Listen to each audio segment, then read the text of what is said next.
Today's guest is Kirk Kirkpatrick, the former All-American tight end for the Florida Gators, who, after the applause died down, hit rock bottom at the bottom of a bottle. Then he hit the comeback trail and recovered from a problem he never saw coming. Today, he's paying it forward. From Ballard Studios in Washington, D.C., together with my partner, Dan McFall, it's 13th and Park. We give you information, not a panic attack. I mean, look what's going on. I mean, my God. This was it. The kids were gonna die. That time is gone forever. This is the biggest story in America. We weren't prepared for this. Don't you want to speak truth to power? Toughest thing I ever had to do. Kirk, great to have you on the show today. You must have really loved last weekend when Florida State traveled half a world away to get their head handed to them by Georgia Tech. Some part of you probably enjoyed that. You know, I almost went to Florida State. So I sort of root for the in-state schools. So I was sad to see that. And, you know, I actually like Florida State. I mean, I'm not obviously a Florida man, but I don't have that zeal that a lot of other people do where it's hate. So I don't have that Schadenfreude. I do see the Gator helmet over your right shoulder. So at least the allegiance is still there. Yes, the allegiance is there. And, you know, always be a Gator for sure.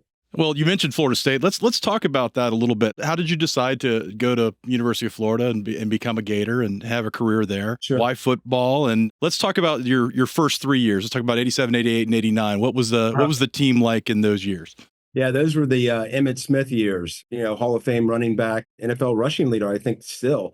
Emmitt was a fantastic player, once in a generation type player.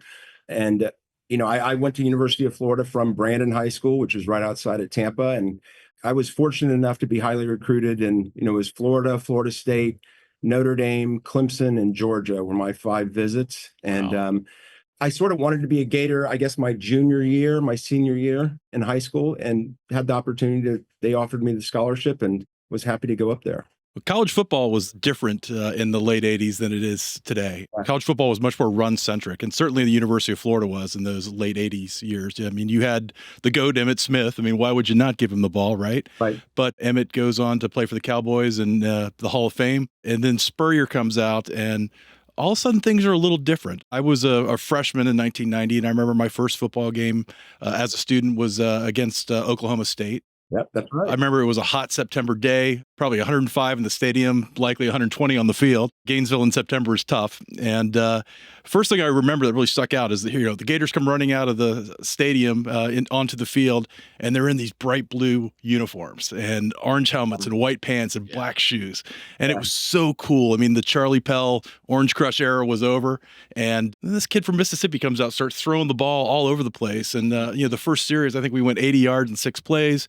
And ended up whooping them really good. No, 50-7, I think it was. 50-7. That was the score. Yeah. Shane Matthews had an unbelievable, that was his come out game. And that was a lot of fun. And playing for Coach Spurrier was just amazing. I'm still close with him. He's a fantastic mentor, and he means so much to me. That's for sure. So, Kurt, what was it like for you personally going, you know, your first 3 years when you're a tight end? I played ball in school, and when you're a tight end and a run team, you're basically a slightly more mobile tackle. Yeah. You're doing a lot of blocking, right? You get half a dozen looks a year. It's a good year for you.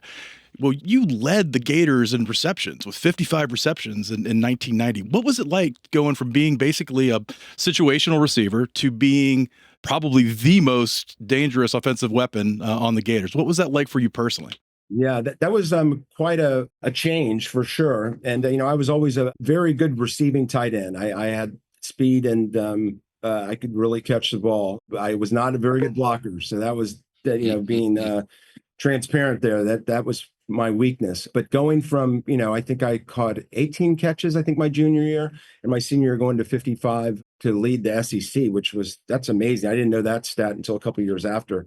It happened so fast, you know, you don't really have a chance to enjoy it, but it was a little surreal. And I'm just so fortunate that everything played out the way it did. There you are, top of the world, All-American, catching all these passes.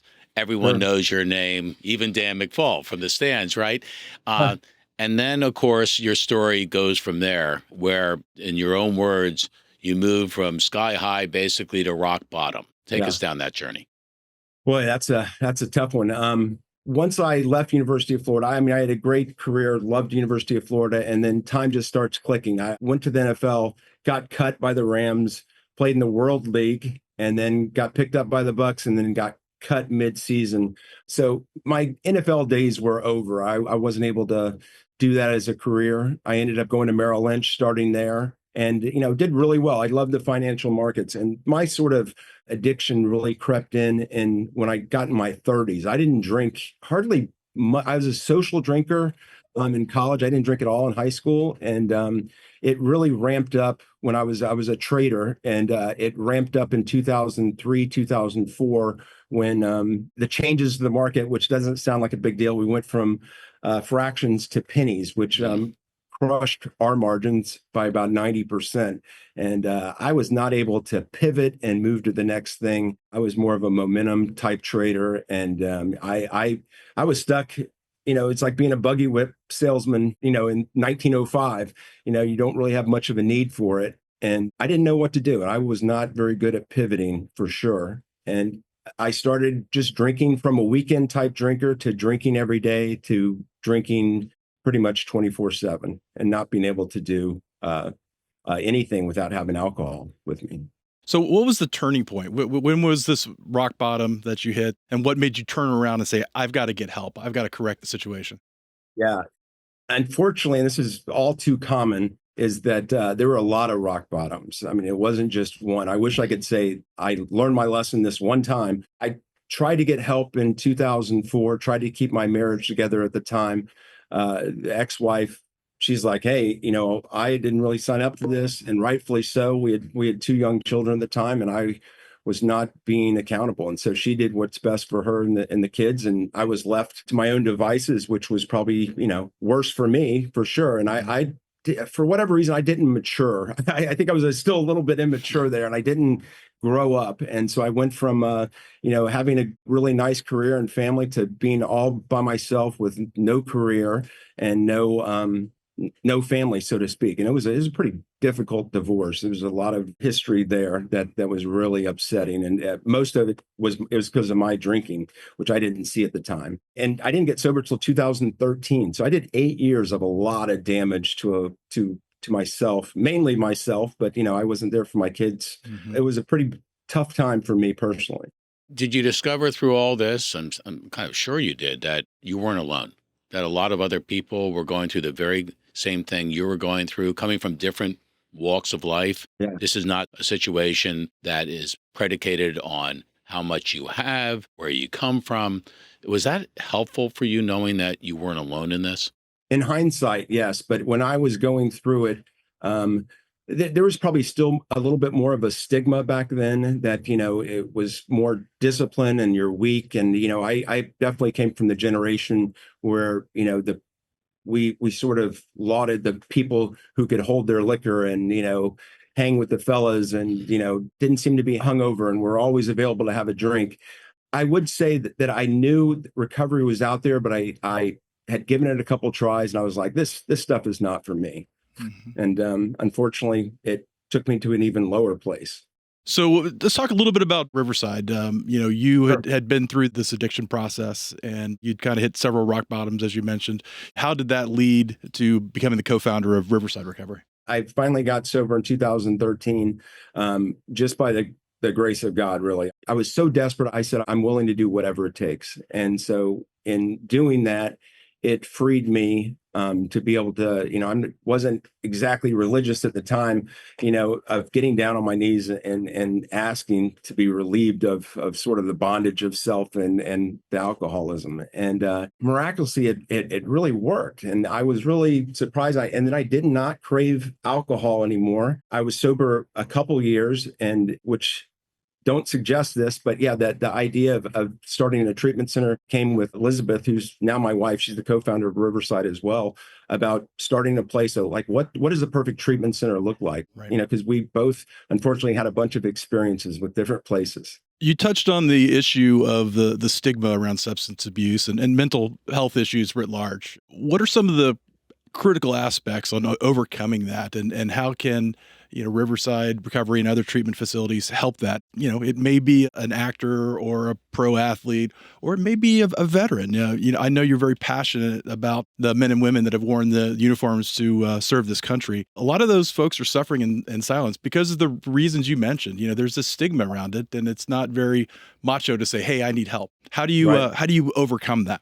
Yeah, that's a tough one. I mean, that is something that every individual has to go through. There's a saying, you either can save your face or save your ass. And for a while I tried to save my face, and eventually I got desperate enough. And in my experience, it seems like most people have to get to that spot of desperation, because you look for any way to I just want to drink like a gentleman, and that does not exist.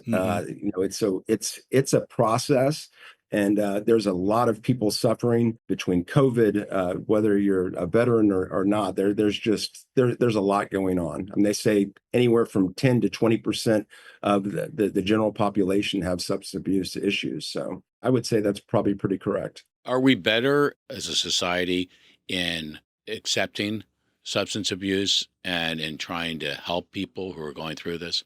I think there are more resources. I think that the stigma has been lessened somewhat. This new generation, I'm not sure what you call the kids that are 18 to 30 right now. What is that? Gen Z, I guess, or the Zers. Gen Z, yeah. They're worried about what the letter is that comes after Z. I mean, I'm hearing all this debate about that. I guess it'd be like double A or double Z or something like that. Yeah. I am very impressed. They don't have the ego that I think my generation definitely had of not admitting that, they needed help. So that's a positive. I do see that. We always think we look to older generations for wisdom. Yeah. Sometimes we should look what's right in front of us. I think young people are more accepting, in a lot of ways more tolerant. And Right. I think that's nothing but opportunity for all of us to heal. That's part of the challenges. I'm a Gen Xer also, and we were the latchkey kids, and we're the guys that nothing bothers us, and we're DIYers and everything else. But it's not. It was never cool to talk about mental health. It was never cool to talk about addiction. And I think that for me, it was seeing like Brett Favre and his issue with prescription drugs and overcoming that. Just kind of watching how he kind of bravely faced that. I thought that helped the stigma with a lot of macho guys and guys that are in our generation. For sure. And it takes down anyone in their path. I mean, it doesn't matter, how rich you are, what color, creed, whether you're Republican, Democrat, it does not matter. And that's where there's a lot of unity in recovery. That's the nice part. That's what I love about what we do. There's a lot of unity. So if you're having issues with substance abuse, your advice? I would say go to SAMHSA's website. It's a 1-800 number. Where you are location-wise, there's some really good treatment centers out there, whether it's not-for-profit, for-profit. There are a lot of good centers out there. And you can always call Riverside, 813-575-4141. We'll gladly put you in the right direction. And again, I think what we try to do at Riverside, we're always trying to do the next right thing. And that's just getting somebody to the place that is best for that person, their situation that they may be in. So we can't leave this interview without asking for predictions. I mean, it is college football season. Even if we started out with week 0, which is kind of an odd concept, right? The Gators in particular, they've had some challenges in the last couple seasons, measuring up to the years when you played under Coach Spurrier. How do you see the Gators season? How do you see college football today? Boy, what a different time we live in. I think what Dan was saying earlier, it seemed like college football there was a bigger atmosphere, at least when I feel like I was in school. I think that with the NIL, the name, image, likeness, all these crazy things where some of these kids they're making like $100,000 as a backup position, which I think is pretty impressive, but at the same time a little bit sad the way it's sort of gone somewhat downhill in controlling that. I think that's the hard part. The Gators play Miami. I had to look it up, but Miami's favored by 2.5. Wow. So I think the Gators are going to pull it out like 28-24. That's my prediction. 28-24. I think we got to get that to DraftKings and everybody else. That must be the line, right? It's a little better than the line. So yeah, he's doing quite well.